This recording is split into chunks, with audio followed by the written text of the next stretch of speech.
Another day, another basketball stories na naman ang pagkikwentuhan natin.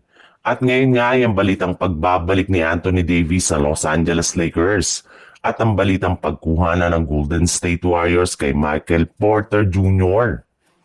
Pagkatapos nga na manalo ng Los Angeles Lakers sa kanilang last game laban sa Los Angeles Clippers, ay magkakaroon nga ang kanilang team ng at least 2 araw na bakasyon na maaaring gamitin ng kanilang mga manlalaro para makapagpahinga at makarecover mula sa kanyang mga natamong injury. At isa nga sa mga magbe-benefit dito ay ang kanilang center na si DeAndre Ayton na nagtamo pa lang ng knee contusion noong nakaraang araw.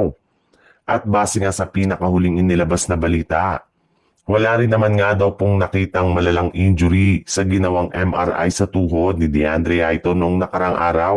Sadyang medyo namamaga lamang nga ito kaya kailangan talaga niya na magpahinga ng ilang araw.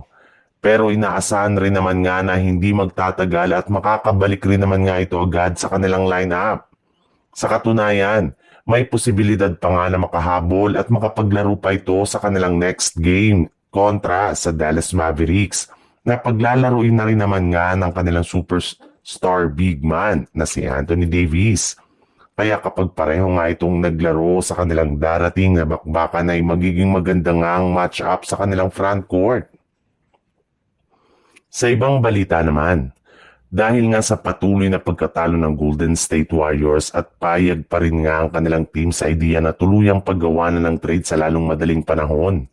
Sa katunayan, base nga sa ibinulgar ng isang NBA insider, bukas pa rin nga daw ang pintuan ng Warriors para i-trade si Kuminga sa kupunan ng Brooklyn Nets upang makuha ang matagal na nilang target na si Michael Porter Jr. III na available pa rin nga sa trade market. May ilang mga miyembro nga ng front office ng Golden State Warriors ang gustong-gusto ang potensyal at ang galaw ni Michael Porter Jr. sa loob ng court at naniniwala nga sila na magkakaroon ito ng malaking impact sa kanilang kampanya next season. Babagay rin naman nga daw ang laruan nito kasama si Stephen Curry at Jimmy Butler bilang isang spot-up shooter. Gamit ang kanyang laki ay isa rin naman nga itong mahusay na rebounder at defender. Posible nga daw ito na maging susi para hindi na sila mahirapan pa na manalo sa kanilang mga laro sa kanilang mga road games.